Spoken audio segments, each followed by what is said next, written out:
সঙ্গীতগুরু পণ্ডিত রামকানাই দাসের ৮৯তম জন্মবার্ষিকী পালিত হয়েছে নিউইয়র্কে। জন্মবার্ষিকীর অনুষ্ঠানটি আয়োজন করে পণ্ডিত রামকানাই দাসের কন্যা সঙ্গীতশিল্পী কাবেরী দাসের তত্ত্বাবধানে পরিচালিত সঙ্গীত পরিষদ নিউইয়র্ক। গত ১৮ মে নিউইয়র্কের জ্যাকসন হাইটসে সঙ্গীত পরিষদ স্কুল প্রাঙ্গণে আয়োজিত অনুষ্ঠানে উপস্থিত ছিলেন সঙ্গীত শিল্পীবৃন্দ এবং কমিউনিটির বিশিষ্ট ব্যক্তিবর্গ। পণ্ডিত রামকানাই দাস ১৯৩৫ সালে সুনামগঞ্জ জেলায় জন্মগ্রহণ করেন।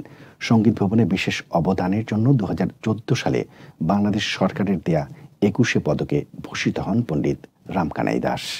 আজকে ১৮ই মে